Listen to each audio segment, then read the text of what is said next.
Alright, ladies and gentlemen, back we are again for another week of, well, League of Legends. Here I am Goose the Grey. With me is Good Bro Joe, and we'll be here for, sadly, the only game of the day, since earlier on, Exire was not able to field a full roster and had to forfeit their game, and of course, 3Hana, due to the 3 absences rule, has also been disqualified. So this is the only game we'll have today, but we're happy to be here, and it should be very interesting.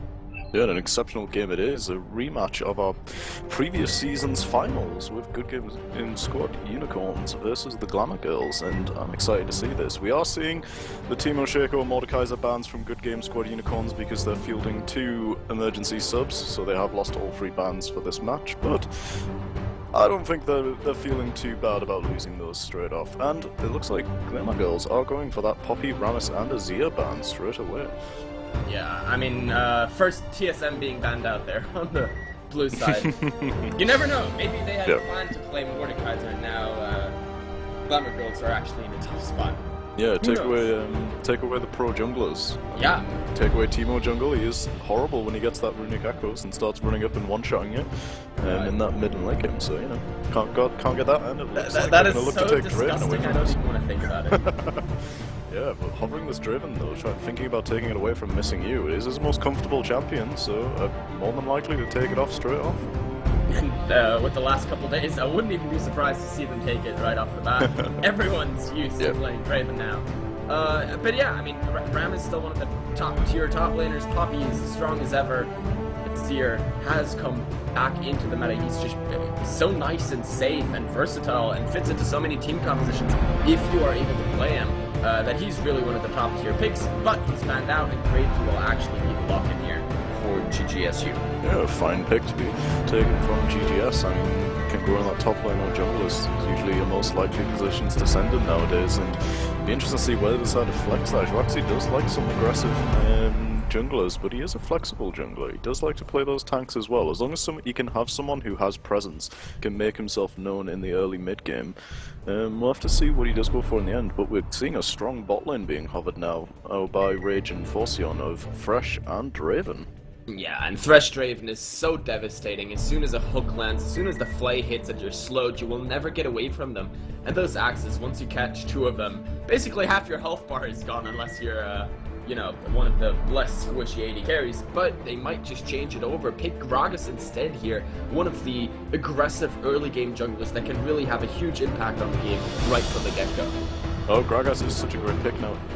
pick these days because he does bring, just as we've said, every week he brings so much to the team. He brings flexibility, he can go aggressive, he can be used for disengage, he's got good gank pressure and his clears aren't too bad either, so he's one of those junglers who pretty much ticks all the boxes that you really need, and fine to pick him up straight off because you don't know what the enemy's going to be picking. It's sort of like a half measure, where you bring something for your own team, and it also means you get to pick away what the opponents might be looking to do. But we do see a bit of a Malzahar hover. Doubt it'll be picked up in that jungle. No way. It's sort of like I mean, that at least much more probable, I'd say. She's just similar to what Gragas is doing. She has the cocoon, she's got good early game, she has a lot of early game pressure, she is able to output a surprising amount of damage, especially if you build a little more AP. I think we have a disconnect. Oh, no. That is interesting. I don't know. I'm not too sure. I haven't seen this bug yet, but it's interesting. So we'll see whether they actually stick with the Sivir. I mean... Sivir's a legit pick, so... Yeah, maybe she's just tired. She needs some energy. It's like one of those Facebook games when you run out of attempts and you need to like wait 2 hours for another go. Somebody put some money in Mirza. Sivir is just the enabler for a lot of team compositions, and she's super safe. She can run away. She can help your team get there. She's just, well, similar to what we talked about earlier. Very versatile, very flexible in everything she does. And so far, I'm pretty happy with that as the AD carry pick. Right now, one of the top tier ones, and she's even got the spell shield to keep herself safe from whatever might come at her. I must admit, I like this being picked up by GGS, mainly because they're going to be looking to go for multiple damage threats, and if they've got, even though Sivir doesn't bring in like the most early game, mid game damage that you can possibly get from an AD carry, she does actually bring something that is versatile for the team and means that they can engage really hard, and if they've already got these other damage threats coming from top, mid and jungle, then they don't really need someone who's going to look to be hyper carrying. Yeah, right now here, the Jhin actually being locked in over everything else, so if that Sivir is actually designed to be a Sivir, this would get pretty crazy now. Well, I was gonna say Jhin goes mid, but if they do pick up Victor, that messes with my plans yet again. Who knows? Maybe it's Jhin support. Go for those roots W and get as many AD carries as you can. Well, I mean, AD carries are OP, and if they play quarter AD carry plus at least jungle, what is this? I don't... It could potentially be elite support as well. But then, I suppose you could then send Graves jungle, but I'm honestly not sure. I'm gonna have to. I think we're just gonna have to wait and see how this one gets laned, because this is a little bit insane. It's also possible that one of them might actually be a placeholder, or they've got some other weird thing going on here. Either way, the other side is much more conventional, and that's something we can actually look at. Because there we know Shen is gonna go into the top lane, because Thresh is down bottom, Gragas in the jungle, and of course the Draven. So we do have the Thresh Draven lane that they thought about earlier. You already mentioned that Missing You is really good on that champion and quite comfortable. So I'm going to be looking for them to really put on the pressure in that early game. And with that many fairly squishy AD carries on the other side, you know, aside from Graves, they don't really have a whole bunch of defensive capabilities. And Jhin is very, very slow on top of that. So Draven will really have a bunch of chances to unleash lethal danger. Okay. Yeah, yeah, so I'm just being informed that, so Mirza was hovering Sivir, but it was actually a placeholder, and in fact that Sivir is brown. So once we get back in, it will be same picks, and we'll see in that bot lane the Sivir brown combo against Fresh and a Draven. Still not too comfortable with the fact that Missing You got the Draven though. I think it's a fairly strong thing to just give over for nothing, but if they feel they can play against it, then who am I to judge? We've seen it in the past. I just think it can sometimes comfortable to just 1v5 your entire team in that mid game. Yeah, that's really what it's going to come down to. Can that Draven really get rolling, or are they able to deny him that cash in from his passive for long enough that they're actually able to fight against him? And in a way, I really like the Sivir Braum combination, because when you're stunned, you can actually not attack. Surprise. Yeah. So Braum is a really good pick here, and Sivir, with all that damage that she can actually dish out to several targets at the same time, is a huge pick also against this entire other side. There's, you know, Shen and Gragas, both of them will try to get onto you, especially in the late game, but Vespyr just attacks them and hits Draven on the backside as well, just with those ricochet bounces. So it'll actually be pretty powerful here in this game. Wait, no, it's not Sivir. I'm so stupid. The Sivir was the flex. Sorry. Sivir was the flex. It's Jhin bot lane. Jhin Brown. Sorry, I set you up to fill there. No, that was entirely my fault. I totally didn't pay attention anymore. Don't worry. Oops. Anyway, yeah, so Jhin Brown. But that is also a pretty horrible lane as well. Jhin is such a strong AD carry at the minute with such a dominant laning phase, able to really make it count with that big crit that he fires out on his passive, and able to just do so much work. And it is a fairly stunny lane as well. I mean, when you've got Brown locking them down with his passive and Winter's Bite for the slows, and then you've got Jhin following up with the Deadly Flourish to try and stop him from getting away as some follow-up CC, you can just keep them locked down for so long, and it's kind of an easy gank for Jwaxi if he does decide to come down in the early game. Yeah, there's so much potential to hold someone in place, to slow them down, and just really take the other side out really quickly right from the get-go. And that's something that Missing You really has to pay attention to. Draven is vulnerable, despite everything else that he's so good at. He is susceptible to early pressure. He is susceptible to damage coming out from the other side. And if there's ever been a team that is able to take a Draven out, I would say it's Brown Jhin. Put the shield up front so that Axis can't hit your AD carry anymore. And Jhin, meanwhile, does so much damage when he gets to free fire just a little bit. So I like that combination. And then they've got Corki in the mid lane, who should be able to, at least for the large part with that exhaust, be able to survive against the Zed. So even that lane should be fairly okay. Good amount of reach coming out from Glamour Girls though to try and get onto that Jhin. I mean, you've got Gragas, you've got Shen, you've got Zed, and you've got Fresh. You've all got ways to sort of close the distance and try to pick up on this fairly immobile AD carry. And I think it's going to be interesting to see how they play around that, and how they try to, if they're going to be able to peel enough for him, because this team is fairly strong on the engage. I mean, they've all got ways to get up in your face and try to just jump down and get in as close as possible and just try and face roll you, really. Yeah, meanwhile, there's not actually a whole lot of disengage on the other side either, so there's not really a way to stop that from happening. You've got Brown who can stand in front, and he can put up the shield, but that's not going to help against the Gragas that might throw the explosive cask unless he actually gets the shield up, which is one of the more frustrating interactions between those two champions. But against the Shen taunt, he has absolutely nothing. Against the Zed jumping into the backline, possibly flanking from another side, Brown can't do anything, and then they really only have the Elise cocoons to try and, you know, stun someone and lock someone down. So in terms of running away, there's actually not a whole bunch that GGS can do. If they get caught out, if Glamour Girls find a fight that they want and are able to pick it, then it's not going to look very good for GGS. Yeah, I mean, they only really have sort of single target lockdown apart from Brown, who's got that ultimate, but again, that'll be gated at 6 for him to really be able to make that of any use, and even then you don't really want to use it really much as a disengage tool, as much of a sort of splitting people up in team fights to try and collapse in and pick off the priority targets who you want, such as Zed and Draven. But really going to be interesting to see how they're going to try and kite away, because if you don't really have these tools to sort of slow down this force that will be the Glamour Girls, jumping in with Shen taunts, jumping in with body slams, using the shadow dashes to get closer. I mean, there's just nothing they can really do to sort of stop them breaking in and picking off this Jhin, picking off this Corki, and picking off potentially this Elise as well, because she's going to be very stuck if she doesn't get rolling in this early game.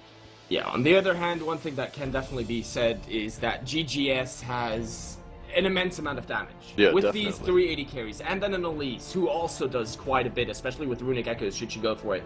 There's the potential for absolute deletion, and on the other side, in a team that is theoretically very good for team fighting, you know, with the Shen, with the Grox, with the Thresh, you suddenly have a mid laner that is usually used to split push and assassinate. He's not a team fight mid lane. That's not what Zed does traditionally.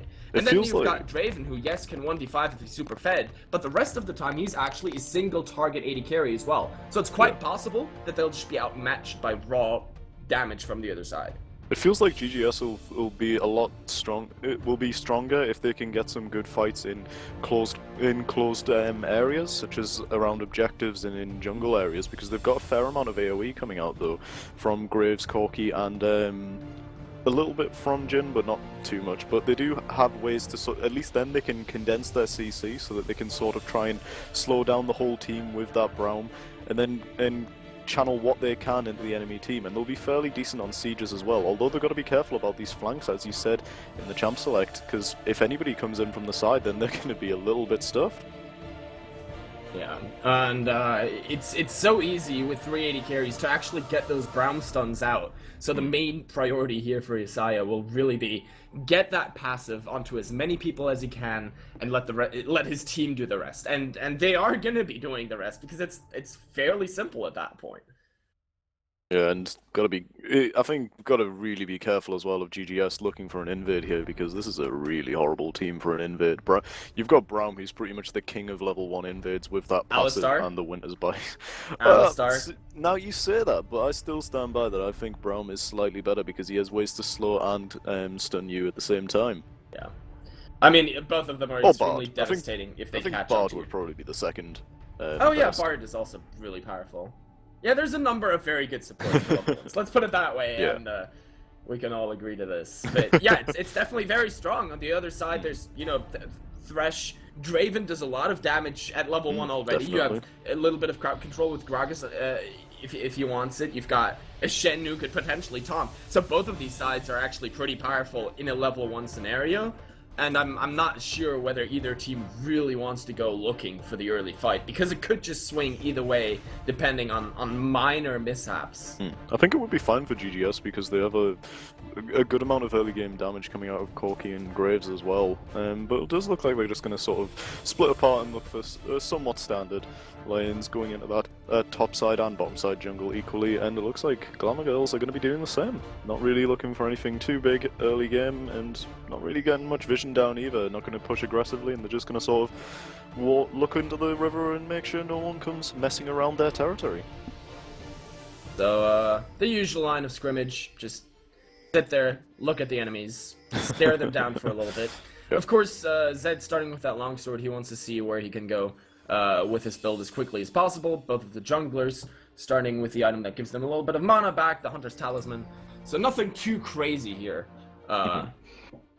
Item-wise, yeah, fairly mirrored. To be fair, it's nothing too crazy, but it's going to be a little bit tough for Shen, I feel, in this early game against the massively sustainable Graves, who's going to be proccing that Warlord's Bloodlust and that Doran's Blade to try and get as much health back as he can in lane. Meanwhile, Forcion's going to have to kind of struggle to farm early, I feel, not really able to trade too aggressively unless he can get some fairly good early damage down for nothing. Gotta love that Draven skin too.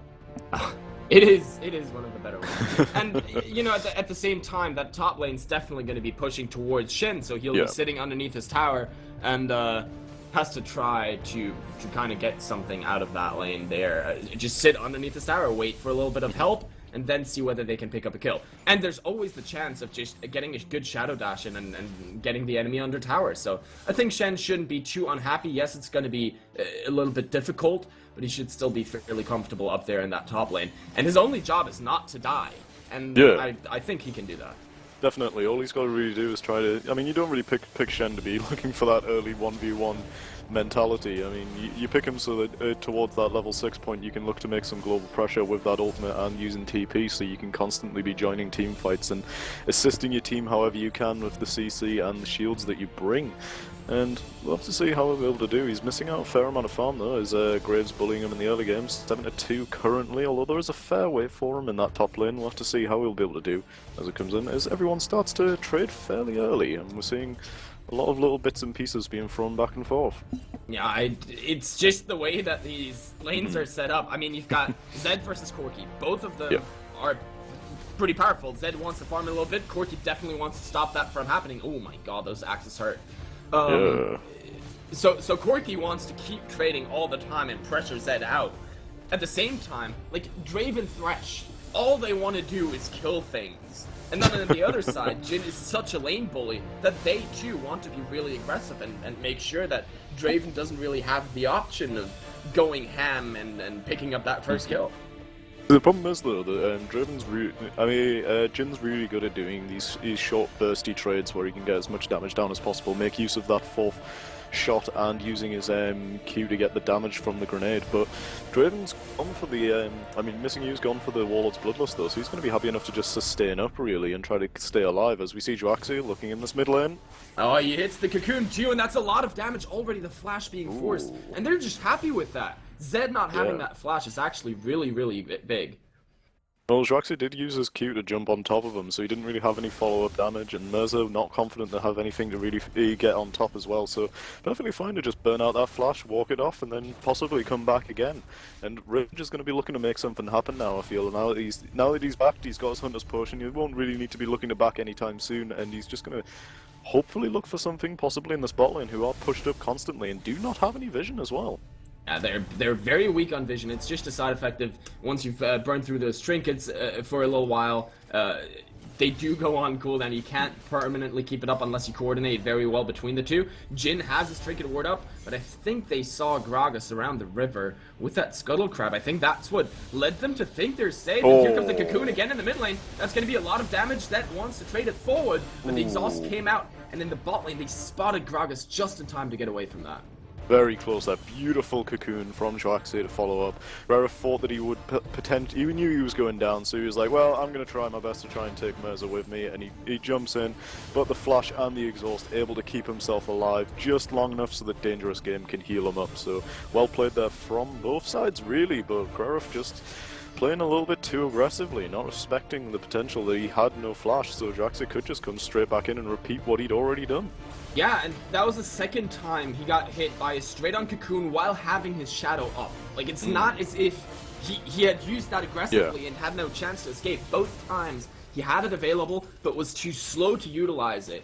And that is something you have to start thinking about in a mid lane with a Zed against an Elise. Just keep a shadow in the backside that you can then jump back to, especially when you don't have a flash. So I'd say that's a...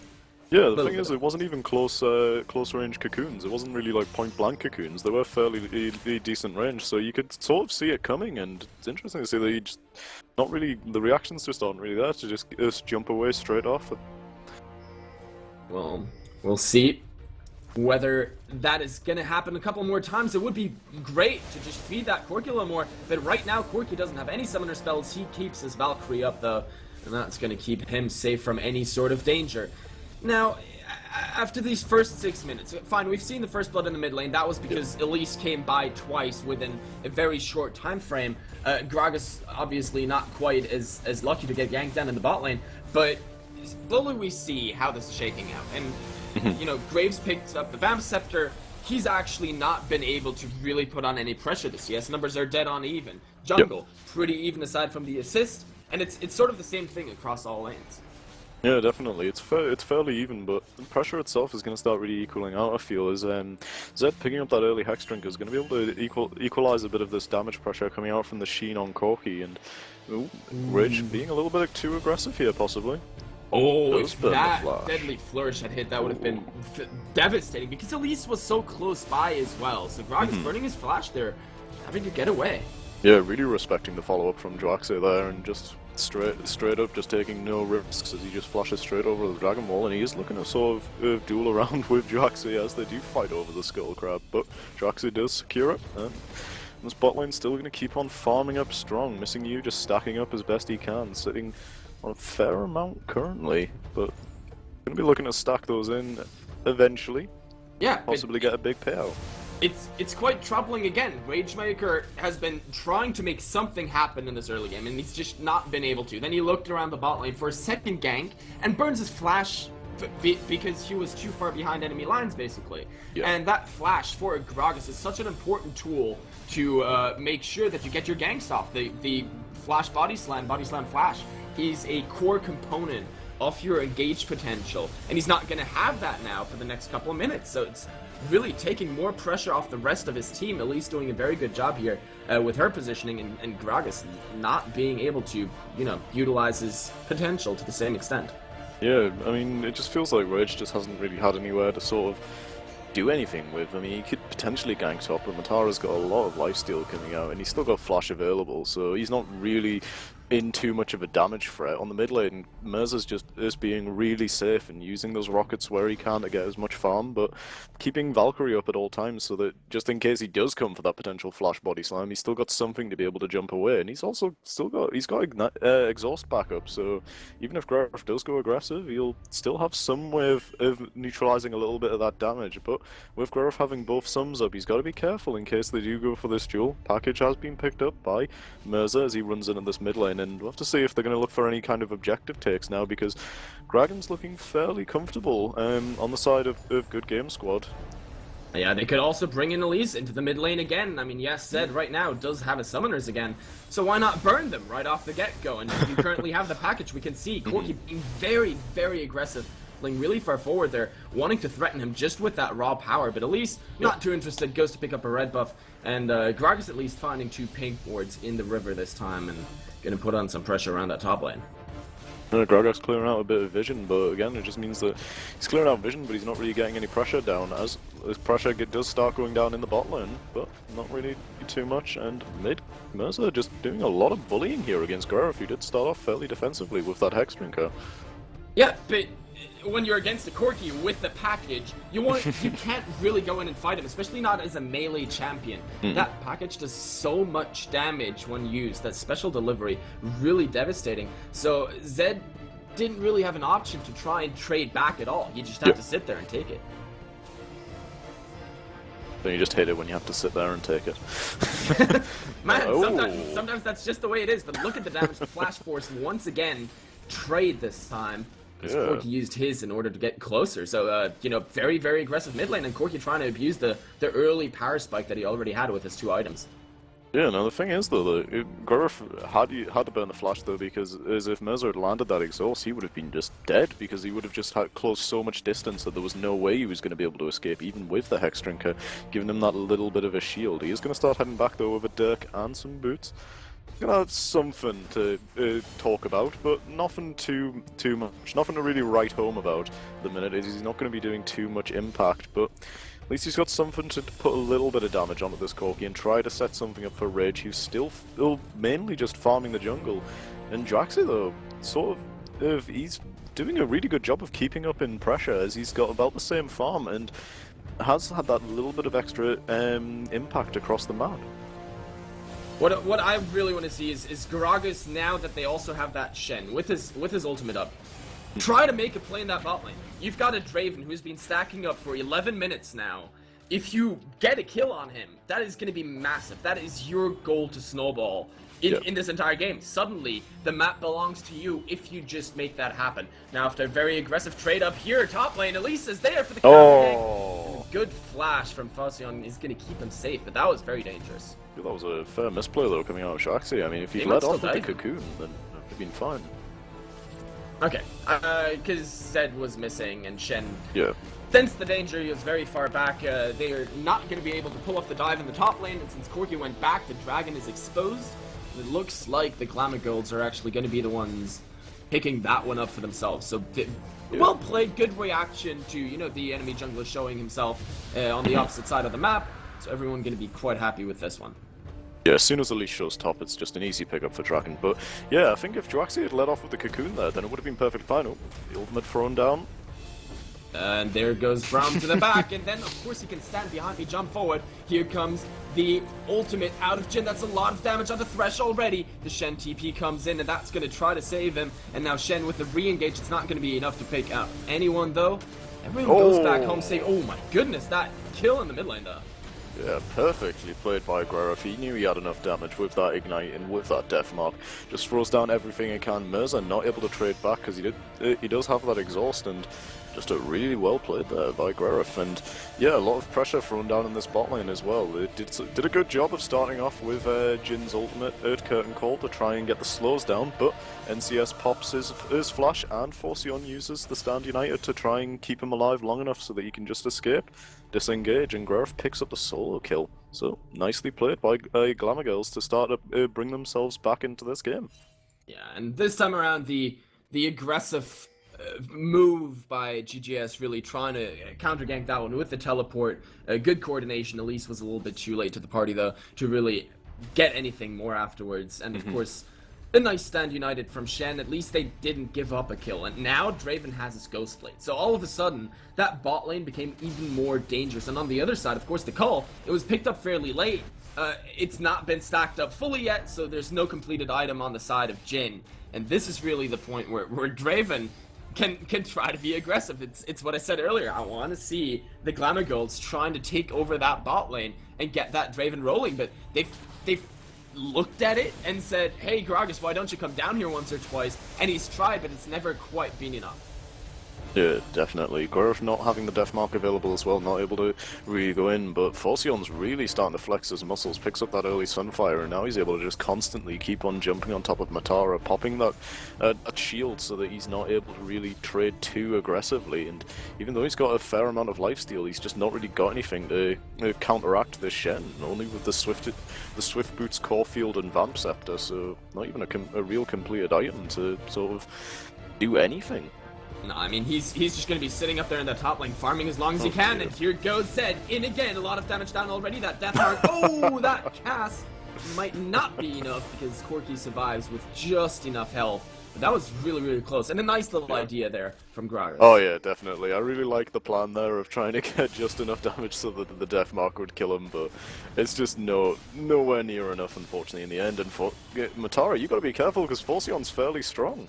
Yeah, that was a really, really nice taunt from Shen there. The dash away from Graves is going to be enough to keep him safe. But that was just, again, the show-off strength of Shen. He's got that armor now with the Sunfire Cape, and he's really trying to put his mark in on this top lane. Still, Matara, all he's trying to do right now is not die, survive, get those items stacked up, and then he can start fighting the Shen at some point. But it's way too early for that. Now, down in the bot lane, they're fighting once again. The exhaust on Jhin is already fallen off, and here comes the curtain call. Oh, the cocoon misses though. That's going to make it a little bit harder. The package doesn't really hit anything, but that third hit already picked up the kill number one. They're still going forward, trying to get in a little bit closer. Here goes the TP, the stand united from Shen. Graves trying to do as much damage to him as possible to prevent a potential re-engage afterwards. Yeah, although Forcion doesn't have TP, so he's not going to be able to jump straight up to that top side, so Matara's going to try and just get this top lane tier 1 as bottom lane's getting fired over. Greref's being caught. Oh, what amount of damage! Corki just going straight down in Elise after tanking the turret, also losing her life. That was a very clear overstay. I do not know why GGS was still around. The horrible bit is now Draven with that will kill. I mean, that's pretty horrible because he's got so much gold now. A 2.5k just sitting in his pocket now after that. So he's gonna get a really big buy when he does eventually back, and that's just put Glamour Girls way too much, way out in front. And I don't understand why they were even trying to do that. They have a Jhin that didn't have an item. They had a Corki that still doesn't have a Trinity Force. Yes, Elise has a Runic Echoes, but they also had a top laner who couldn't be there. It was a 4v5 scenario where they had very low HP bars and were way out. I mean, they were close to the inner turret while the outer one was still standing. And then suddenly they couldn't get back. Good amount of damage from missing Yu's ultimate. And all of a sudden that Draven has a double kill after everything was potentially safe. And now they're actually in a huge amount of trouble. Yeah, really gonna have to be careful when they start, if they do try and go for these little fights that they've been looking for, because GGS's team comp really, they do fairly well in sort of closed fights, sort of 1v1s, 2v2s and such, but they don't really do great in full teams because obviously you got Shen, Gragas, you're able to do so much flexibility as they come in on the Matara. They're trying to get this kill down and Matara really has nowhere to go, tries to flash, but that's not gonna be enough. Oh, the dash! Gets him over the wall, and neither Body Slam nor Shadow Dash were up. Gragas goes forward once again. He's trying to catch onto it with the barrel. It is going to be enough, and that's going to be a kill now down in the bot lane. They're still trying to make more happen. Good Lantern take, and that Braum ultimate will not be enough to catch onto anyone. Now, Jhin, after tanking the turret, is quite low. A potential re-engage would be devastating, but I don't think anyone's close enough. Corki's fighting Zed on the side. That's just going to be a Rift Herald take here for the Glamour Golds. What a weird dive there coming out of GGS. I mean, it looked like Traxi and Isaiah wanted to go in, but Azito was just so far away. And then once he started tanking turret, he took so many turret shots that he just had nothing left over. Really just too greedy. Grarf going in once again, and that's going to be an easy pickup. I mean, Exhaust won't save you. Now bot lane, oh, that heal! Jin just barely surviving, and now he's in the back, can use that curtain call to try and put down all the damage. Shen distracted from the Elise, actually not able to do anything. Thresh went down with that third hit, I think it was, and now Elise trying to survive. It's not going to be enough, it's going to be a 1-for-1 trade. Meanwhile, Gragas in the backside, Zed is now in the mix as well, and this is just going to be a whitewash after everything's said and done. 2 for 5.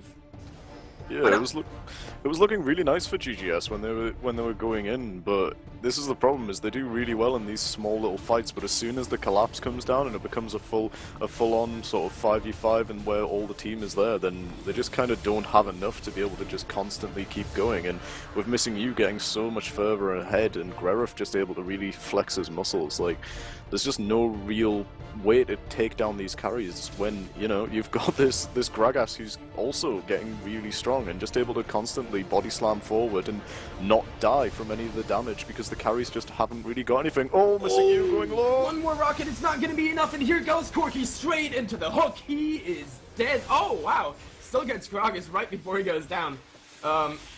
Just straight over aggression from the side of GGS. Earlier, this time around, they're trying to make it right, trying to pick up another kill, but that's going to be one person safe, and Thresh might be the one that has to die for the sins of his team once again.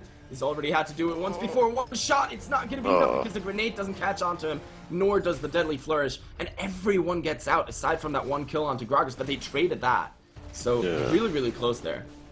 Strange by Missing You there to try and stick around so long though. Does take a couple, took a tower shot and went so low. It did sort of bait Mercer into his own demise, but it kind of baited Rage into dying as well because it's just not really able to burst him down quick enough because Mercer had everything left and able to trade a lot back though. Yeah, finally GGS made something happen just because they were able to send everyone back home. But overall, they've just been over-aggressive time and again, and even this time, the engage potential from the other side is there, and you barely have any disengage, and then they still go so far forward, and are so reckless. Same thing earlier, down in the bottom lane, before they got aced. They were way too aggressive. They wanted to dive that Draven Thresh. It's a dangerous combination to dive, and then Jin had no HP left when the actual fight started, and he couldn't help at all. Got caught out in the backline by Gragas, and just went straight down. And it's the same story time and again, and even though they are ahead in gold, that's just due to the fact that they've got 4 towers to 0. And they've done well getting those, but as soon as a couple towers are equalized, this gold lead is going to spiral almost out of control. Yeah, definitely, but it feels like Glamour Girls are really setting the pace of the game both ways, but if they play really proactively and get these fights that they want, they can get a lot of the advantage, hence why we've got the twice as many kills going over to Glamour Girls and able to pick up these few extra turrets and dragons, but at the same time, when they do overextend, they sort of throw away that lead and they're able to equalize these turrets because GGS are just doing such a good job of constantly pushing in. Yeah, I mean, aside from that mid lane one just now, where GGS finally got, you know, a couple towers for free. Yeah. So far, it's not been about GGS making a good play and then taking an objective. They've just been pushing the entire time, no matter what happens. Yeah, exactly. Look at this damage that Shen's able to do. Kenny just 1v1 him. He did get snared, but he's still going forward, and that's going to be the kill. Just no chance for Jin, and that's just reckless. So, as you said, the game pace has been set, not by GGS, even though they've got 4 towers, but the entire time Glamour Girls have been the ones initiating the action and setting the pace for everything. And now that the towers are going down, suddenly, gold is not only even, but Glamour Girls are ahead. Yeah, once again, Glamour Girls with a good rotation, sending Forceon down to the bottom lane to deal with Azator, and it looks like he's going to go straight back in on Matara. Oh, look at this damage coming out of Shen, just so much pressure he's exerting. But yeah, proactively going down to the bot lane, picking up Azator, picks up the turret as well. Meanwhile, GGS are just sitting in the mid lane defending what they can. Yeah, and guess who they have? They've got a Zed who goes forward trying to pick up the kill. Here comes the Stan United to keep it safe, and Thresh not able to catch onto the Elise. Now they just need to defend from the curtain call. Have nobody go down. They're right at the edge of the range, so I don't think the third hit will even come out. Jin trying to save a little bit of that cooldown, but they forced the Stan United. That was important, that was big, and now they need to prevent the recalls because they have a huge minion wave in the top lane that they want to push in. Yeah, doing a good job to stay ahead in gold and pressure though. A little bit ahead in gold, but as you said, once the turrets start equalizing out, we're going to see a lot more start to snowball towards Glamour Girls, and it looks like GGS are starting to do something on their own mark as they go to this top lane to pick up a tier 2 for free. Yeah, that was finally a very good it's play, not but the free. hook landed, and that's going to be a dead Corki. Potentially, he survived a very, very long time before Shen can finally take him out. Here comes the TP now. No, it's cancelled. Graves actually saying, I don't want to go, and that's a mistake. There's so much more engaged, so much more crowd control that has yet to come out. It's going to be one kill. Draven flashing forward, trying to get there, and he lands another axe. That's going to be more of a cash-in for him. 3 kills to his name now, and I don't know why Graves didn't just teleport in. Yes, he might get a little bit of damage down in the bot lane, but he could have potentially saved the fight. I mean, I think he was just too afraid of going so far forward that he'd die and that the rest of Glamour Girls would just continuously push up and get even more out of it. But in the end, it didn't matter because Glamour Girls just had too many ways to close the distance. As we said in Champ Select, this team is just looking to jump straight in and mess up your game. And they just pick up an easy Baron off those kills, and Glamour Girls just really doing such a nice job of playing their own game and starting to snowball this a little bit out of control. So if we look at Summoner's Bows right now, 2 flashes were burned on the side of GGS last fight. That's Jin and Brown. Both of them went down. On the other side, 3 flashes were burned. Thresh, Draven, and Gragas. Oh, another little bit of a fight in the mid lane.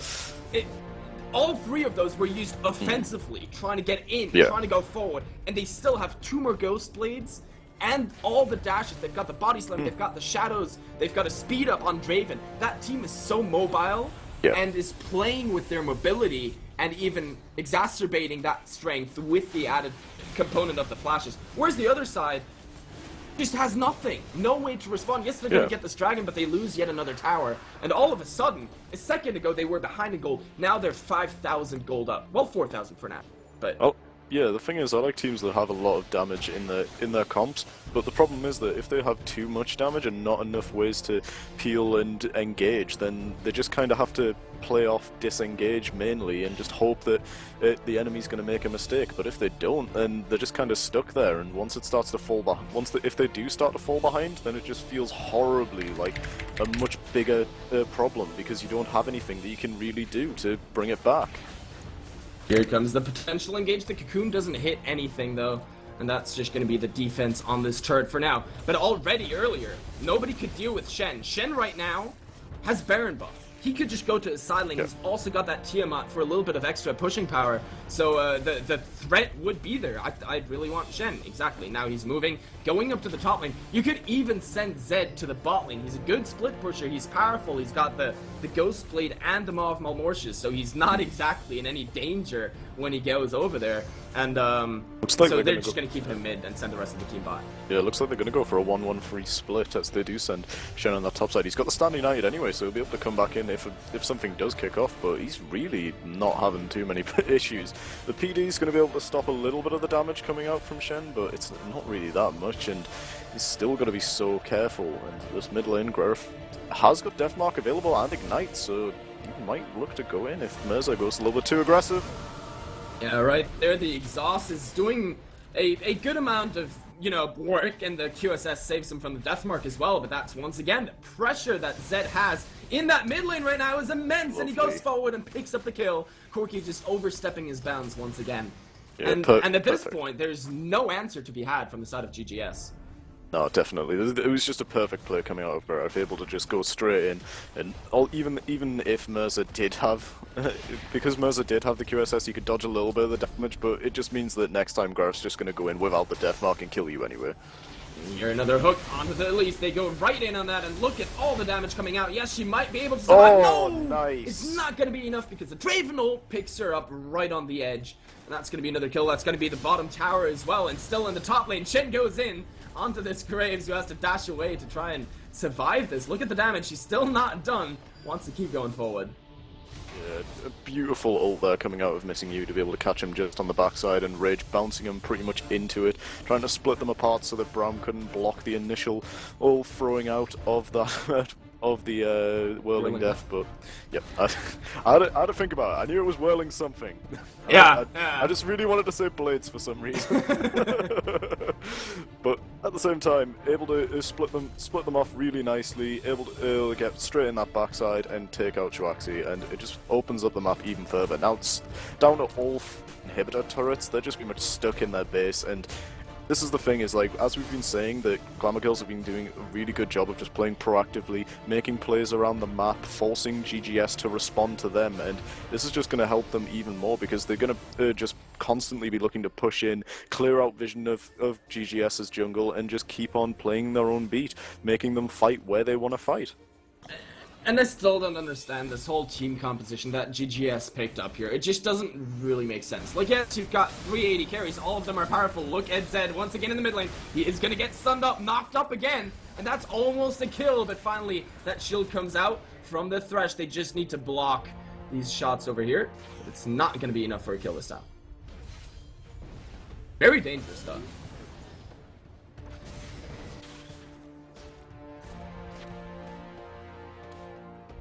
I don't know whether I've lost you.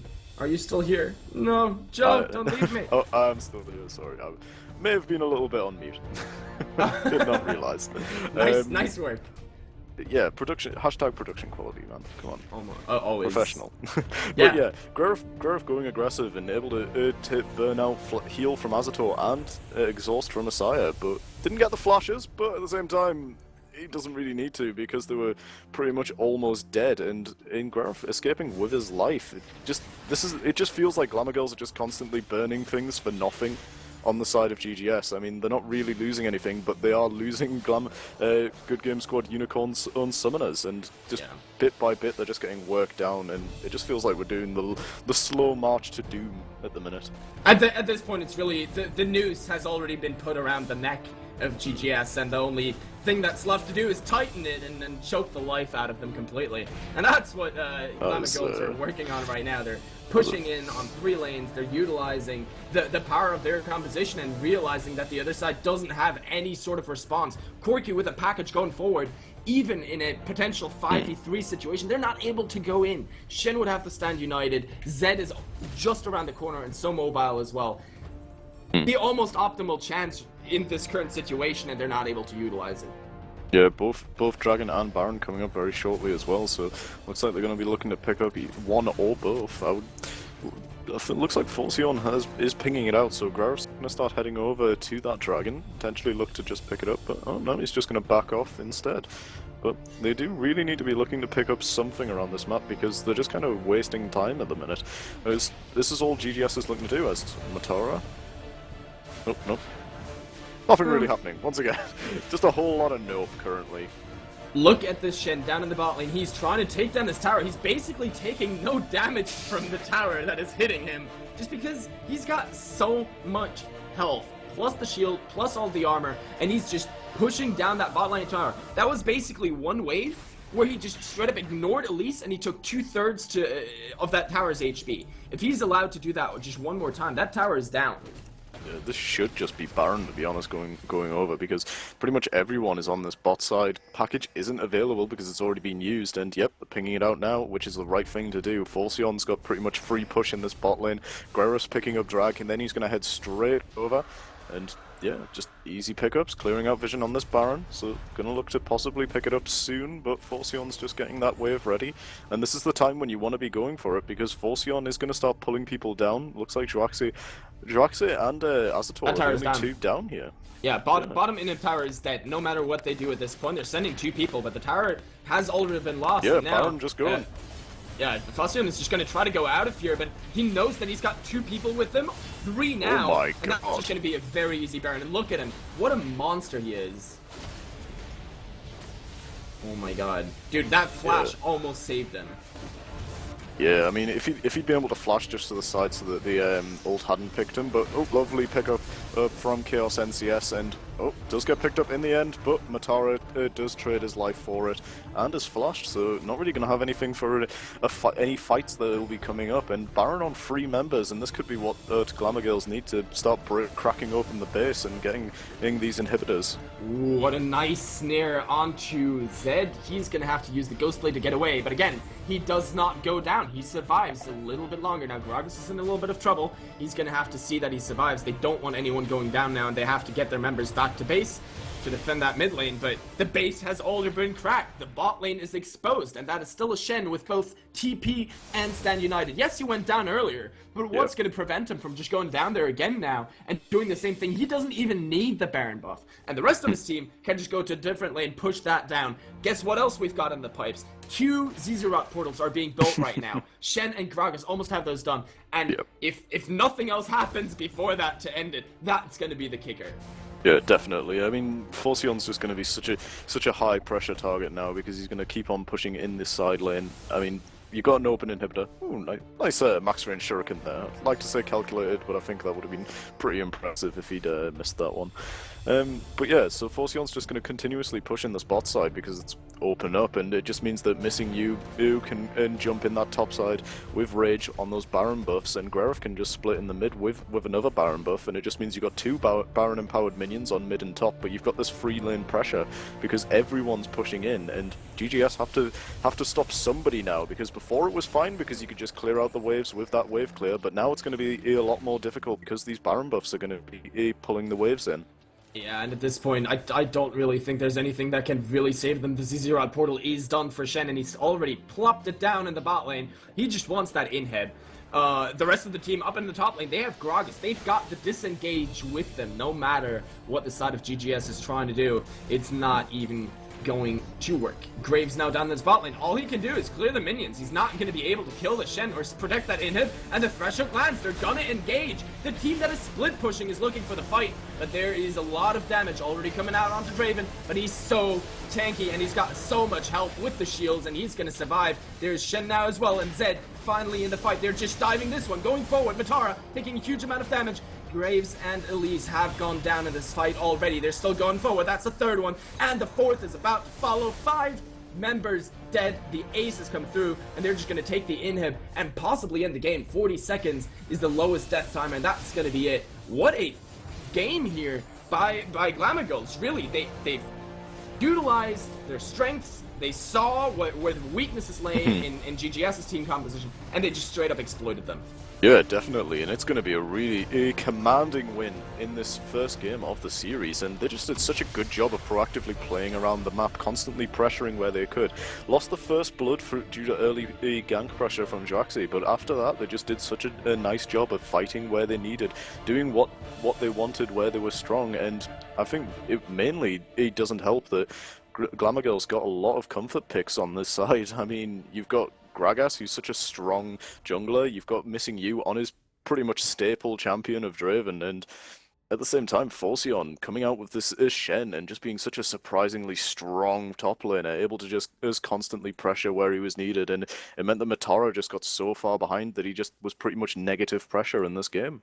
Yeah, there are a couple things that GGS have to fix, especially with that team composition. I don't want to see this again, where they just have no answer to anything the enemy is doing. Well, whether they're going to be able to fix these issues, we will see in just a couple of minutes, because we've got Game 2 coming up. It is, of course, a best of 2, so one more game to go. We'll be right back after just a short break.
We told you we'd be right back, and we don't break our promises, so here we are! Game 2 of this series. It is still Glamagolds versus GGS Unicorns, and Glamagolds trying to pick up their second win of the season, finally not get a draw. Yeah, so we'll have to see if the curse is still with us, and if Glamagolds will manage to, unfortunately, go down with a draw against GGS. But if they do win this one, it looks like they're going to be able to progress into the playoffs, because they would have, they would be playing Freehuna next week, but unfortunately, because as Freehuna have had the free strike rule and been taken out, then they're going to get that win as well for the forfeit. So looks like if they're able to win this one and with a solid 2-0, then they'll be going straight through. So have to see how this goes. They're definitely not going to end the season with only one win, because next week they get one for free. So that's already for sure. We'll see whether they can actually make it 3. All good things come in packs of 3. The bans are all the same. TSM on the one side, and of course the Poppy Rammus Azir on the other. And then they instantly picked Gragas again. It was such a powerful pick, and it did so much work for them. It was just the disengage tool and the pressure point in so many situations in that game. Yeah, perfectly fine to pick that up, and also, to be fair, Gragas is one of those champions who you can pick it into anything, so you don't have to worry too much. You don't need to pick anything for your bot lane or for your top up, and you can just pick something up that'll be able to play against whatever gets thrown out. If they pick up damage, then you'll still be perfectly fine, because Gragas stays relevant pretty much throughout the game as long as he's able to make use of that ultimate and those body slams where necessary, and Missing You picks up that Draven once again in the bot lane, and it could just be a pretty much rehash of this team, because Fresh gets picked up as well. All we'll need now is a Zed and a Shen, and we'll see GGS breaking out, Glamagolds breaking out the exact same composition. And I really wouldn't be surprised about the Shen. I mean, on the other side, it's once again the Graves that has already been picked up. I'm not too sure about the Zed in the mid lane. Then again, against the Varus, Zed is a valid pick. As long as he doesn't get poked out, he has a lot of kill pressure. It's not going to be too easy avoiding all those flying arrows, but it's definitely a chance. One adaptation that GGS at least have made so far is picking up that Alistar. That's going to help them mitigate one of their weak points from the last game, where they were just super vulnerable because they had 0 engage and 0 disengage. This time at least, they've got that Alistar that can go forward and can try to pick the fight for them, especially if they combine it with a Nautilus as well. Yeah, I'd much prefer it if they had some kind of extra follow-up, because even if you do have just the Alistar, you still have the problem where you have a little bit of CC, but you rely entirely on Alistar being able to make that engage or disengage, and just having the single member able to really do anything just means that if say they die in a fight, in a pre-game fight, or if he gets caught off to the side, or even if he's just not present, then you basically have nothing, and you need to really have some other member of the team able to bring something to the fight. So I like this being able to pick up something, which is this Maokai in the top lane. I like the adaptation coming out, and looks like we're going to see some hovers coming out of Glamagolds as well, with Orianna and God knows what these Chaos is eventually going to pick. He's still switching around. But a little bit of a curveball. I'm pretty sure Glamagolds thought, hey, that Graves is going to be in the top lane again.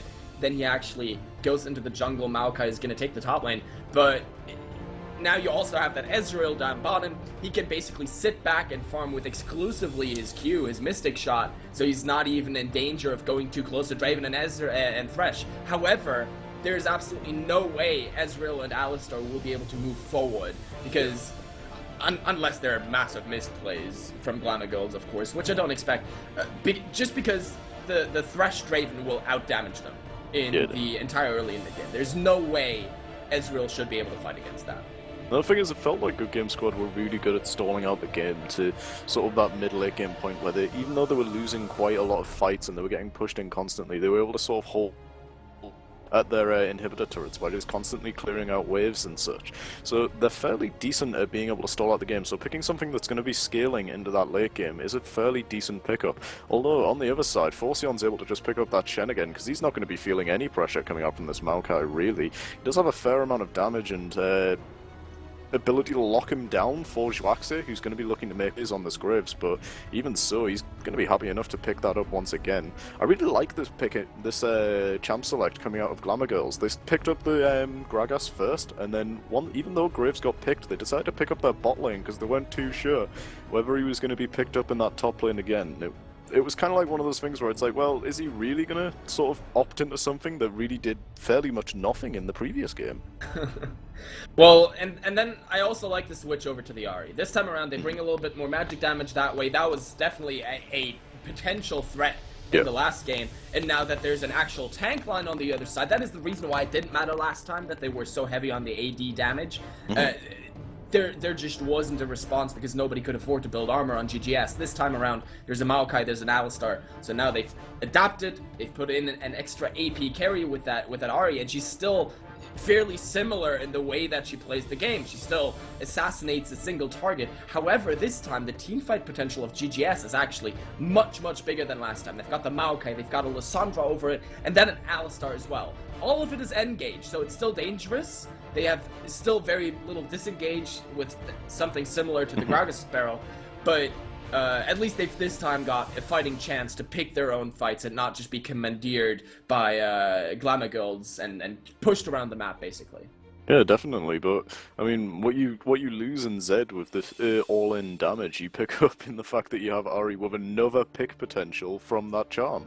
I mean, now you've got even more engage to be able to pick somebody out in this team, because if they do start doing what they did the previous game, roaming around the map, picking up fights where they want them, this is going to be even more horrible, because Ahri's going to be able to constantly jump further and further into this backline, and even if you blow flash and dashes, you still got the potential to get picked up. But at least they have ways to lock down members of the enemy team this time. Have something at least. I mean, you got multiple ways of CC coming out of Mirza, who's going to be able to throw out that glacial prison and the W to lock people in place. Then you got Maokai for follow-up and Alistar. So they have ways to engage and disengage this time, as opposed to last game where it was just kind of like, well, we'll just sort of like try and out-damage them as much as possible and hope that we can just snowball for an easy victory. Yeah, I mean, it was just the problem is if you have zero engage, if you ever fall behind, you have no way of really coming back, because the enemy's just going to split you up and push you to death. So that was a major problem and a big hole in their last composition. This time around, they do have the potential. And even when you're behind, crowd control can win a fight for you. So the fact that they've got all this for this game now is definitely looking a lot better, and they've got a second teleport as well, so Lissandra can try and see whether she can influence different lanes, and then towards the mid and late game, of course, teleport all over the map. That's going to help alleviate the pressure from the double TP Shen, so to speak. Yeah, but at the same time, I mean, even with these extra bits of engage that they've got to be really careful of this Gragas barrel. I mean, if somebody goes in like Matara first, and then everybody else just gets knocked straight away, then it's just a 1v5, and it could easily just backfire as much. Well, we'll see whether Shen can be as devastating up in that top lane as he was last game, and of course, rage may occur on this Gragas. Last time looked a little bit lost in the first 7 to 10 minutes of the game. We'll see whether this time around he's actually able to come out swinging and really get something for his team right off the get-go. Of course, this time around there's the charm in the mid lane that he can coordinate with. That Maokai is going to be hard to kill, but probably still easier than this annoying Graves that he had to fight last game. Bot lane's going to be quite difficult. You don't really have many chances of ganking Ezreal Alistar. Yeah, definitely. I mean, he can look to do something, but he has to make something pretty magical happen. I mean, he'll have to do something like a flash body slam into NCL's multiple ways to pull someone back. But even then, it's kind of going to be a toss-up as to whether they'll actually be able to make it happen. Because if they ward fairly well and just constantly play it a little bit as a sort of half measure and don't play too aggressive, don't play too safe, then they'll be able to still walk it out. So to see how this will work as the game progresses. But as we see loading into the screen, we'll see just pretty much a mirror matchup coming out from the sides. We do see that Windspeaker's Alistar though coming out. I quite like the Windspeaker's Alistar. It does bring a lot to these team fights when he starts landing that heal on all 5 members, boosting everybody's resistances and giving that little bit extra. Yeah, it is by far the most powerful Keystone Mastery for him. It's just so gold efficient. It's basically an Aegis for free. As soon as you hit 3 members or more. in terms of gold efficiency as well, you can easily go over 2,000 gold towards the late game stages. So that's really, really good. Of course, the heal, at least, efficiency itself has been attacked in one of the last patches. Alistar getting a slight nerf on that, but he's still quite powerful just because of the way the resistances are obviously still there, and even a small heal is better than no heal. So he's still going to be a valid factor in this game, and he's going to see whether he can utilize that to bring his team ahead. Everyone moving out of the gates again. Don't think we'll see a level 1, most likely just very similar to last time, both sides matching up. One question, though, is whether, for me, is whether Alistar and Ezreal will actually try to take the Gromp at level 1 and go into the bot lane with that little bit of an advantage. Oh god, Merza, please no. Oh, you get smacked for it. A little bit of BM coming out of Gareth there. Just not liking the spam, but thankfully, I'm quite thankful he did it though, because it is one of the more annoying things to ever be introduced in League. And yeah, we'll have to see whether they'll go for these double bot camp takes. I would think so. I mean, it just gives you that little bit of extra experience when you go in, and just makes it a little bit easier to hit that level 2, come out swinging, and if you don't take it, then it just puts you slightly further behind if you're not able to trade aggressively, which, I mean, Azator and Isaiah aren't really going to be looking to do level 1 because it's Draven. Yeah, exactly. It's Draven. Yeah. The further you fall behind in that lane, the more dangerous and devastating the potential is that they can really just get cut out of that lane right from the get-go. So they're going to try to take that camp, but it's going to slow them down, and they're going to take a decent amount of damage. At least they have the Alistar heal, and then they'll see how well they can survive in that bot lane. I'm very curious to see how that one works out now.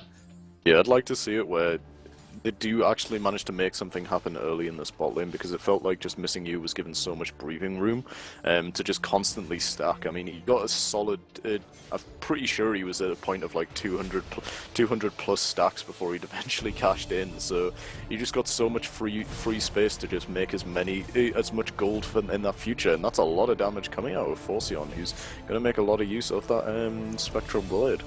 Yeah, and the Grasp of the Undying is so powerful as well when he's already got that shield, so he's not taking any damage, and then he takes HP from the enemy as well. So really nicely done there. The hook going wide down in the bot lane, that would have potentially been a kill. Level 2 was already there for the side of Glamigolds. Again, that just every time Forceon is gonna try to put on this pressure up here in the top lane, dashing forward, trying to do all the damage he can, and that's 2 stacks of the Corrupting Potion already out before the game has really started.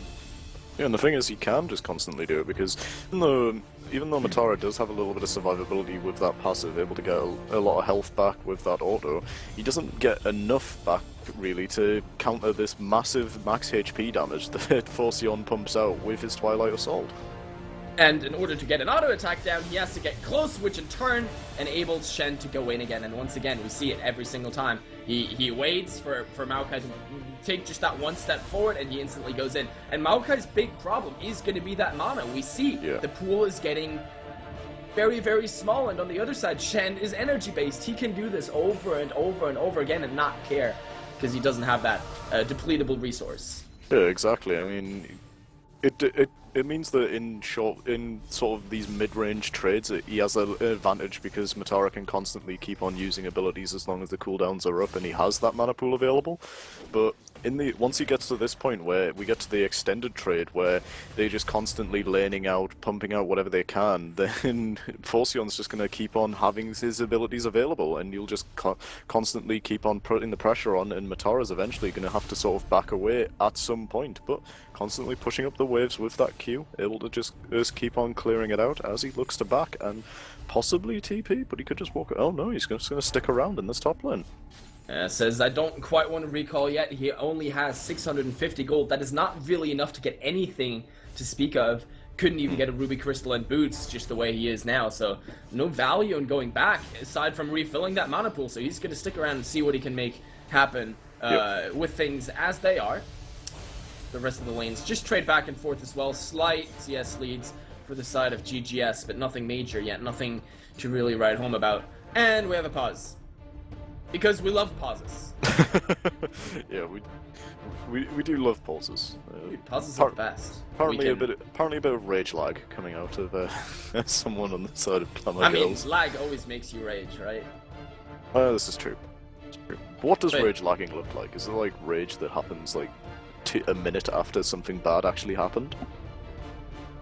Interesting thought. So, Now this is getting like philosophical. you know, like you burn a flash or something and then you still die, and then like a minute later you're like, God damn it! And it's just like, whoa. Come on, That would be very interesting. I think my brother would be very confused. What are you going on about now? Yeah. Well, a minute ago I burnt my flash and still died. Well, rage Like, lag. it's like those moments when you remember you forgot something at home. It's just like, oh god damn it! It's like, oh, I left the iron on or something. It's just like, oh, or I is burnt it my flash. actually the leaking of a new player behavior thing by Riot? Whenever you rage, you get more lag. So the harder you rage, the harder you lag, which in turn will make you rage more, and then you lag even harder. That's like some sort of next level Matrix stuff. Like, you know, you got to sort of clear your mind to be able to play at maximum efficiency. And once you clear your mind, you just start, you know, you start landing those sick flash taunts and stuff like all the time. It just all becomes clear because there is no rage. Exactly.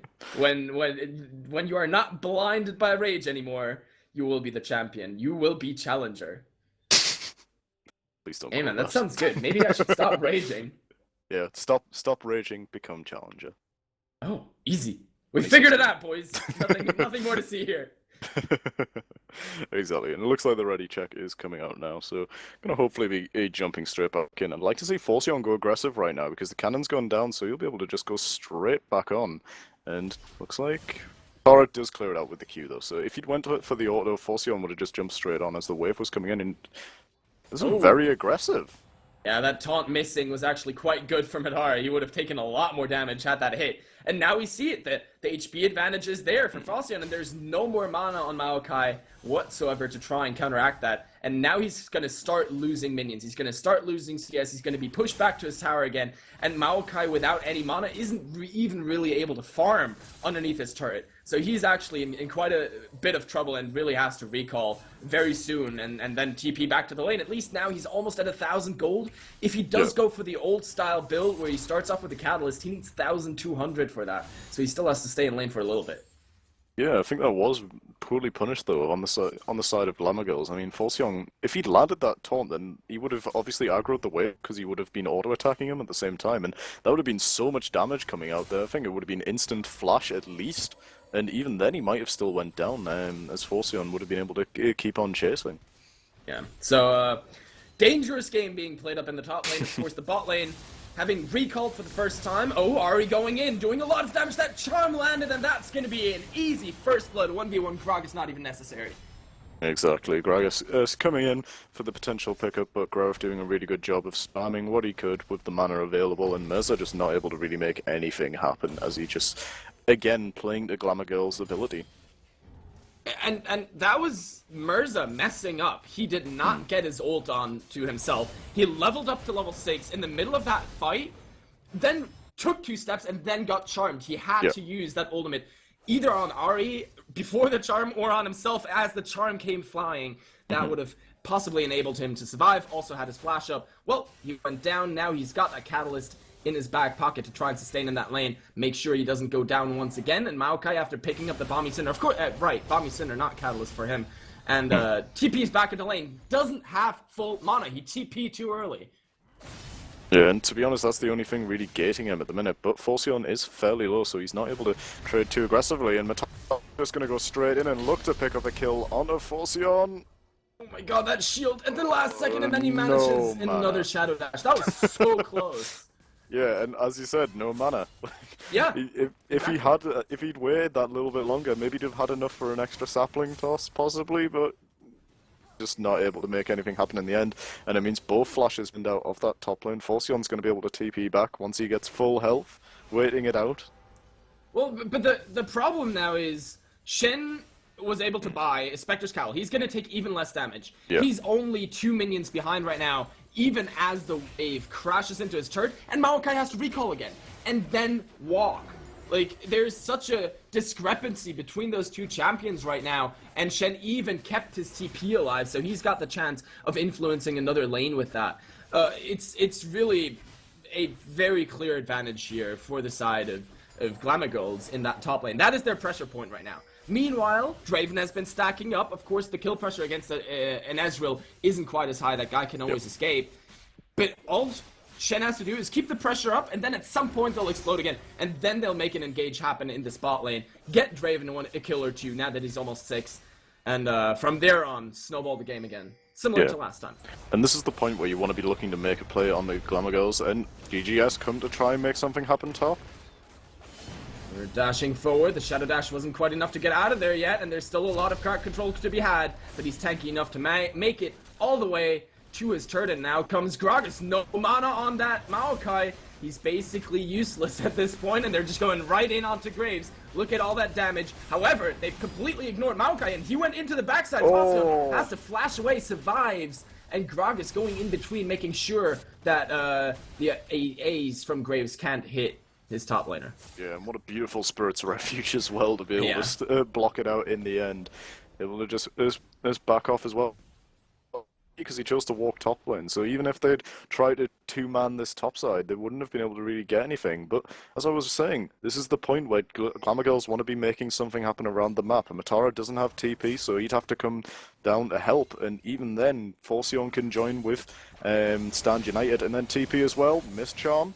Doesn't matter, Thresh is in the mix, and that might be enough to pick up the kill. The Frozen Tomb this time went out. Oh, the hook into the flash.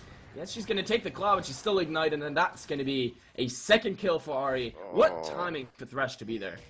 Brutal as well. Just the flash on a millimeter off, just jumping on top of NCS as he lands that hook perfectly on top, and it means that we're just going to see an easy pickup for Glamagirls, who 2-0 in this mid lane, and it's going to put Mercer just so much further behind. He's looking for that Rod of Ages build, so he hasn't even really started stacking yet, so just putting him further and further back as to when he's going to hit that point of relevance. I really want to see that play in slow motion once again, because I want to see whether Thresh hooked her right as the flash came through and basically hooked the position of the Frozen Tomb, or whether he hooked the other way, predicting the flash and then getting her right there.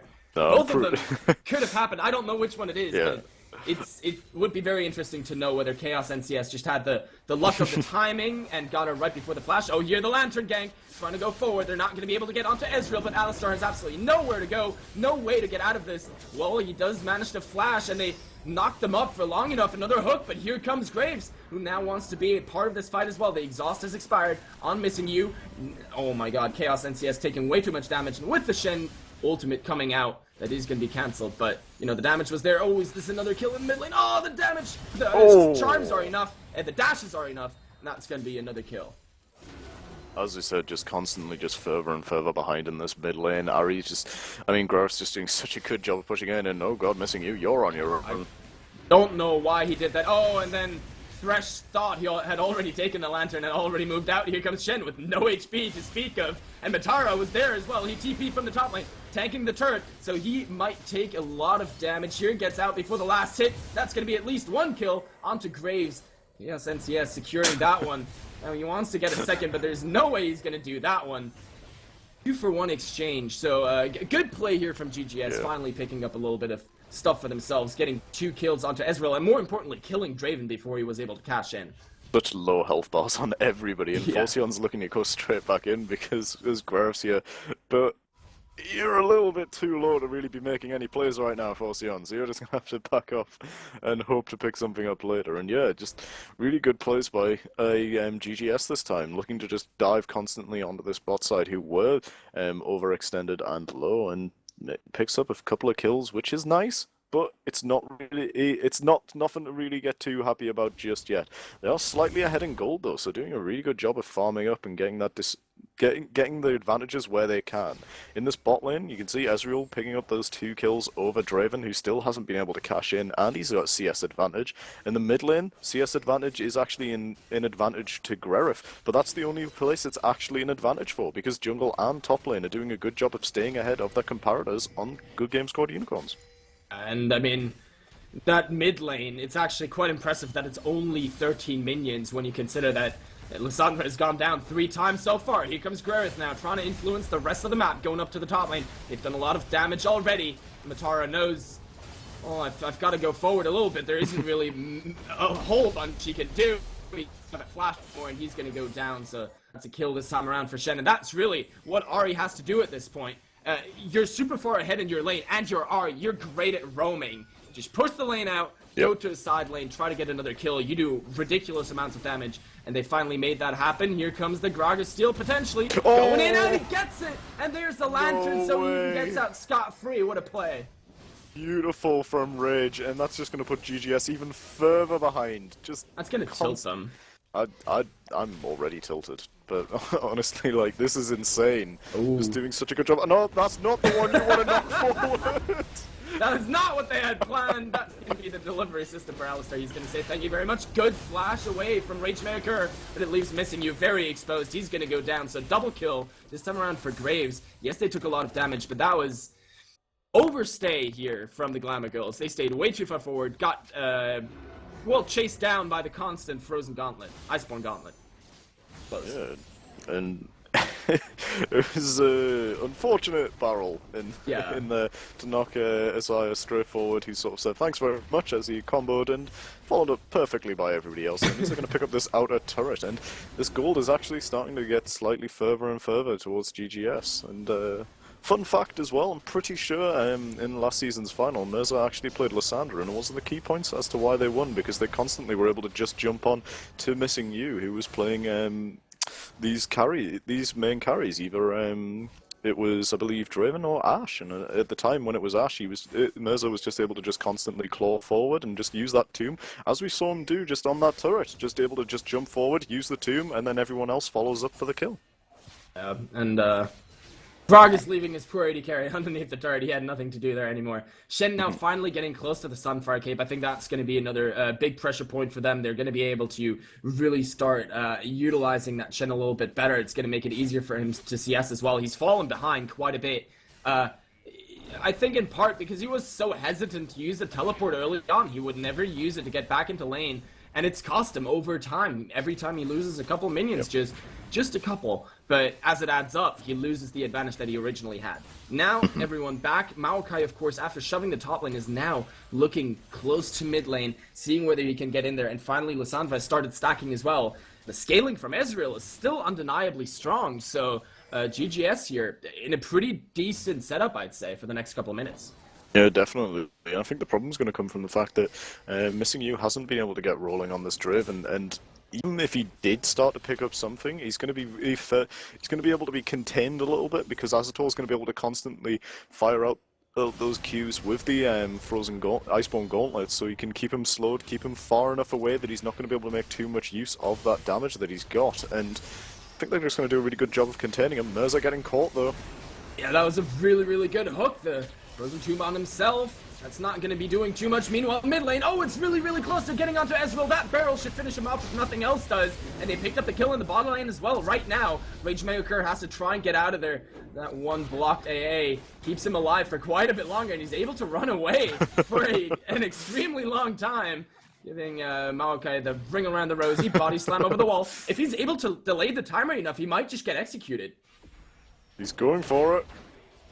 And it's executed. What? Beautifully played there by Rage, able to just run all the way through the enemy side jungle and eventually just die on the inhibitor turret. Azator wasn't able to get back up just in time to pick him up in the end, and just... So, not only is Gragas able to build the Runic Echoes for more damage, oh, and another hook down in this bot lane. That can't happen again. This time at least he's able to survive, but that was really, really close. So, You can... no, the point I was making with Gragas, he's able to build the Runic Echoes to do even more damage, and he doesn't even have to worry really about not being tanky enough, because there is that Shen with the Stand United who's now down in the bot lane. They're trying to go in on this, and finally Missing You is able to take a kill for himself. A second one, of course, because they just got Lysandra earlier. Not really sure what Mirza was hoping for there. I mean, he didn't have ultimate available. He'd used pretty much everything to go in, and then after he'd done it, oh, that damage on the Azator. That's an Ahri. That's a fairly fed Ahri. Yeah, that Ahri is really dangerous, and she hasn't even built anything out of that needlessly large draw. 1,600 gold in her back pocket. Actually, something that I just saw, is Ezreal able to get hit by the returning Orb of Deception twice if he jumps into it? Because he almost did, and I think if he had, that would have done so much damage to him that Ahri would have just gone in with her ultimate and killed him. I mean, to be honest, really dangerous. I think the problem was that Isaiah was there, so there was the potential that he'd been able to exhaust and then throw out the combo, so he could have kept her away enough that Azatol would have been able to escape. But it's so close at this point that Azatol's just got the. I mean, Grouse just got to the point where he's just going to be looking to just constantly pick people off with these orbs, and if you do get caught, then it's pretty much just become a sort of 4v5 at that point because she'll pick somebody off in these fights. And now that she's almost able to upgrade that needlessly large rod, 2,000 gold in her back pocket, finally time to recall and upgrade that into something useful. Meanwhile, Gragas and Shen looking around the Rift Herald, they're trying to pick that one up just for a little extra, threat and power spike. Now that Ahri comes back with a completed Luden's Echo, Draven has got the QSS as well to keep himself safe from the potential crowd control of the other side. There are just so many options that they have right now in order to fight it back against this enemy team that it's going to be quite difficult for GGS in these next couple minutes to really make something happen without going down themselves. Yeah, definitely, but Glamourgirl's doing a good job to pick up that Rift Herald just as it's about to despawn, and they do give it up to Forceon, who's going to be using it to push in that top side. Dragon getting started off in the spot. Are they gonna get... Gragas, no, you will not. Gragas too far away this time. No steal. That makes it 1-1 in Dragons. 1-0 in Dragon steals, though. Yeah, that is true. Well, So, in a way, you could say that Juaxi stole it for his own team this time. So, he has stolen a dragon as well. This is true. But we'll have to see whether Rage will have anything to say about that in the later game, if they do decide to go for a potential Baron or Dragon later on. Have to keep looking at... Oh, lovely hook, but not able to really follow up because no one's here just yet. Grove comes in, though. Yeah, here comes the engage. Already taking a huge amount of damage, though, right into the Frozen Tomb, and that's going to be the first kill. Finally, the TP coming in. A good flay from Thresh to secure at least the Graves kill, and now they're still going forward. There's no way Isaiah will make it out of this one. Yes, he manages to knock them up again, but there's so much more potential follow-up, and Draven gets another one. That's now 4 kills on him as well, and that is with Ahri getting caught out and exploded right off the bat. I think that that's a really good example of just what you do when one member of the enemy team is fed and just goes straight back in, dives Mirza, and Azatol, you gotta be careful because missing you is really strong. Yeah, Matara went in here with that teleport. They weren't able to kill the tower right before he got there, so now he's going to be looking, can he make anything happen? Has no mana, has to cancel his ultimate, and is not able to chase onto Shen either. Ezreal, though, he still wants to party, and jumps forward once again. Jumping forward with Ezreal against this enemy team is so dangerous. There's the Thresh Hook, there's the stand aside from Draven, their body slams, shadow dashes. Azatol has to be extremely careful for the remainder of this game when he uses that Arcane Shift. Yep. Definitely, but I think that, like I was saying before I was interrupted, is like GGS did a really good job of doing what you need to do when one of the carries on the enemy team is really fed and looks to do something like that pick potential. Is you zero them out with the CC, lock them down, and just make it so that they can't pump out any kind of damage, which was beautifully done there. Isaiah with a good combo and exhaust to stop any kind of damage coming out, headbutts him, Mirza picks him up with the Frozen Tomb, and Gurf just wasn't able to really pump out anything, and in the end just went down for free. Few little pickups though. Well, I say he went down for free. He immediately got picked up in return. And Matara, you're caught on your own, and holy CC chain.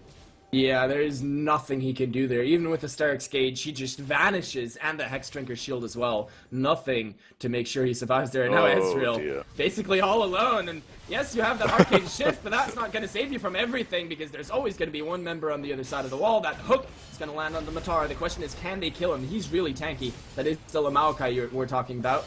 He's going down slowly. I don't think they'll be able to take him down before he escapes. Actually, with another hook. Man, that Maokai ultimate doing massive work, reducing the damage there. But they're going to be pushing down on this bottom inner, trading that for the mid lane outer that basically had no health left already. So definitely a very good trade here by Glamourgirls. Yeah, and Mirza able to pick up that mid lane, so at least they get something back, but it's just not really.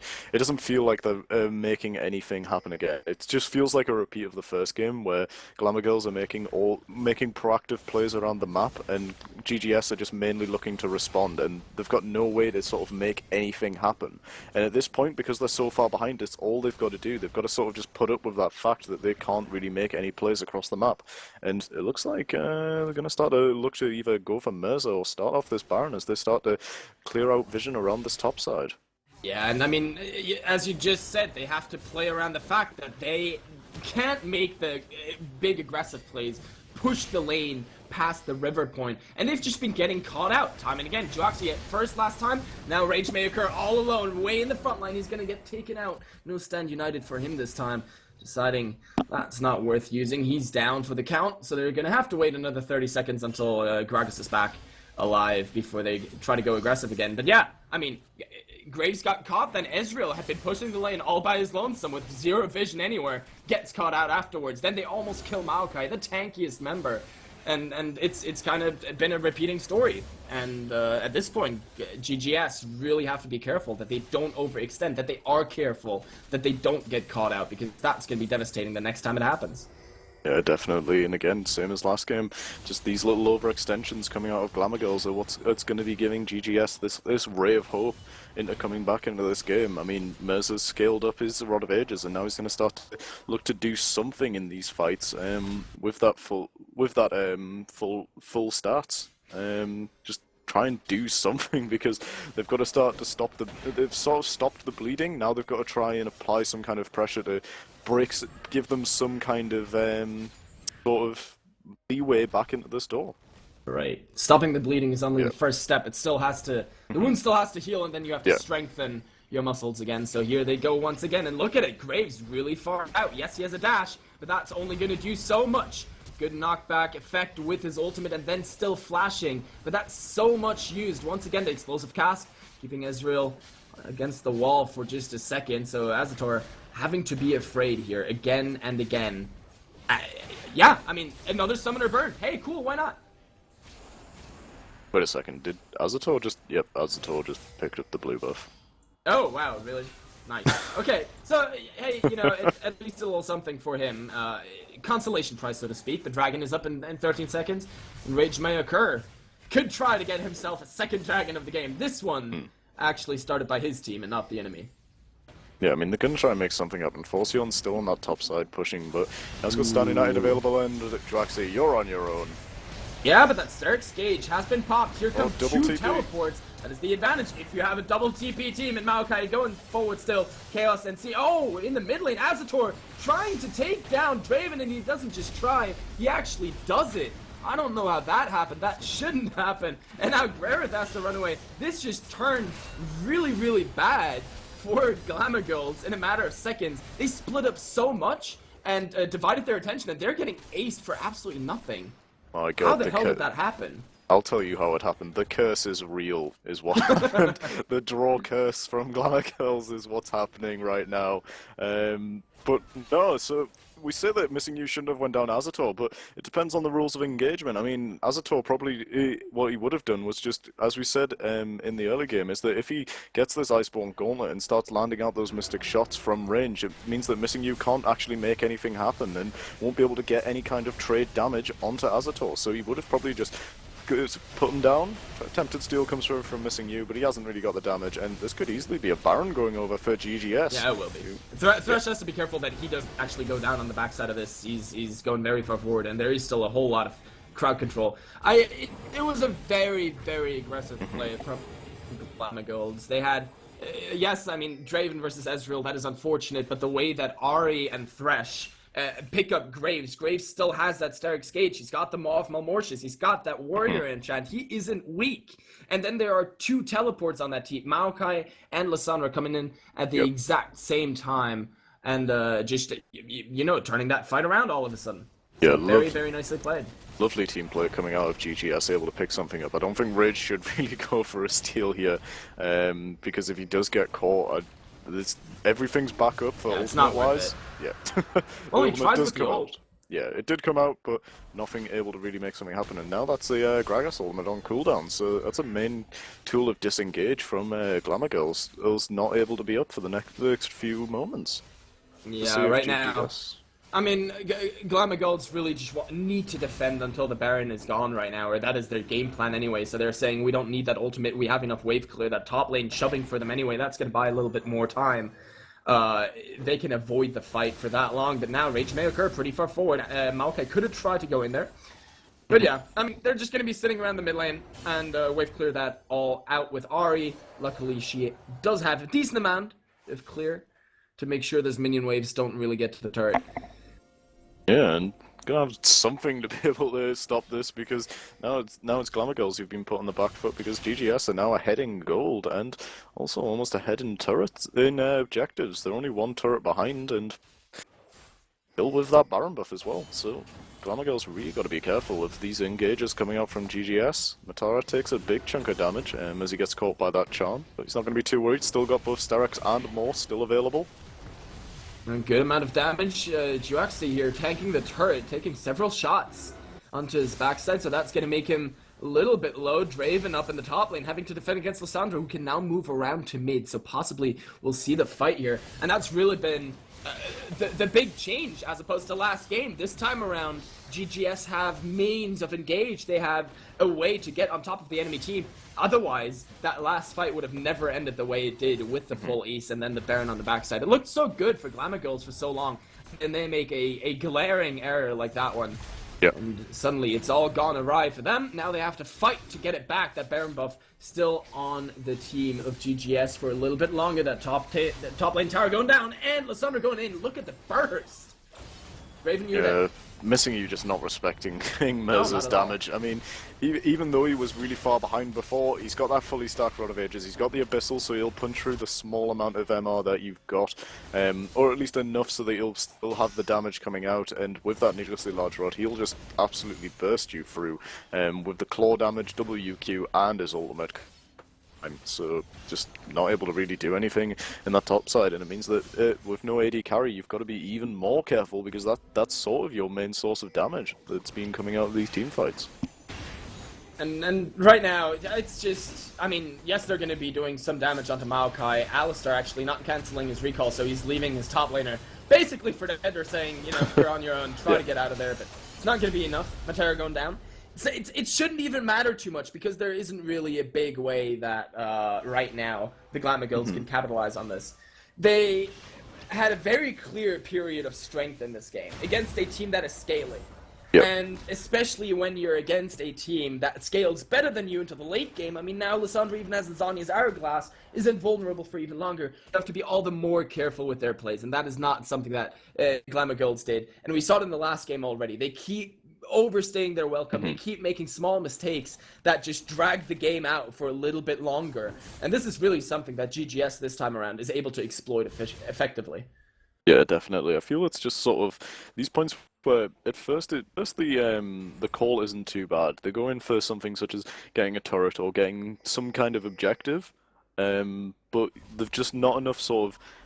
They don't really have the ability to sort of say, like, okay, somebody's here, what if Lissandra comes flying over the wall? Have we got ways to be able to jump back out? And then by the time they've already determined that, they're already dead, because they've just been frozen tombed, Alistar comboed from out of nowhere, and this is a potential death push coming here. So they go for Jwaxi. Yeah, they're trying to go in. The Shen teleport came in the back. They're still trying to get onto Graves. Ezreal is close. Lissandra could teleport in as well. But again, one member has been left for dead. Good kill, really. It cost them the teleports, and now we have to see whether GGS is able to exploit that double teleport advantage that they're going to have for the next couple of minutes to crack open the base. Everyone backing though, so they should be able to these waves, and Ridge just walked it out, so he's been able to stop that mid wave. Forcion's going to be able to stop that top wave, and yeah, just nicely done. They pick up a kill and then just go straight back. But with the TP down on Forcion, he'll still have the stand united for a potential team fight, but they're going to have to be careful about how they use it. And looks like they're going to go for a pick. Ooh, good flash from Maokai getting away from that Thresh Hook. It is going to take a while to kill him, but it's definitely not impossible. We've seen that before. And here Shen interrupts the glacial path. And now he's still going forward, doing a good amount of damage. Maybe they finally have their answer to who can deal with Lysandra. Oh, the charm on Ezreal. He is so dead. What a catch. And now Matera needs to run the stand aside, hit him on the backside. And here comes another Thresh Hook. My goodness, Chaos NCS has been on fire with those today. And that's going to be 2 kills over 2 Glamour Girls. And after it looked so good for GGS now, they're throwing it all away again. I mean, the Whirling Death that came out of Missing You didn't actually do any damage to Azotov because it was just so quickly bursted out by Grareth, who picked up the solo kill in the jungle. And these picks from Grareth are just proving crucial as to how they're able to just constantly push in. But it's sort of a team effort at this point. Everyone really putting in the biscuits. Yeah, very, very nicely played. And once Shen has that Titanic Hydra on, he's going to be even tankier and even more effective at pushing out that side lane. He's now back up in the top lane, meeting Lysandra. Once again, she does have teleport. Yeah, Stand United. So both of them are able to join a potential fight. First, it's going to be Dragon number 2 here for the side of Glamour Girls as well. They don't want to sit behind the enemy team in any manner. So, 17-12 in kills, still behind in gold, but actually even on towers and dragons. We can see there's just no way that Mirza can even begin to deal with Shen, which is a problem. He's got a little bit of magic pen with that Abyssal Scepter, but it's just not enough to be able to punch through the sheer tankiness that is Shen. Because every time he jumps in and gets that proc off of his passive and the lifesteal up whatever Mirza pumps out, so able to just deal with the split push. Yeah, definitely. That is something that is always undervalued, the efficiency of shields when you already have a lot of resistances. So Shen really being able to make very good use of that.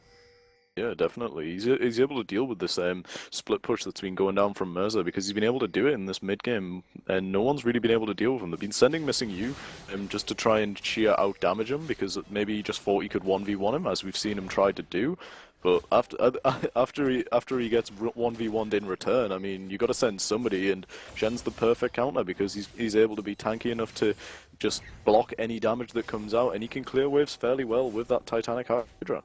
Yeah, and the Sunfire Cape, by now, the wave clear isn't too bad anymore, and Baron Dance is starting to become a factor here. Lysandra, of course, has a teleport, so she doesn't mind being on a side lane, but it's still, you know, a point of pressure that is winning here for Glamour Girls. Look at that. Shen just going forward, of course, this time around not having the Shadow Dash anymore to cancel out that Claw.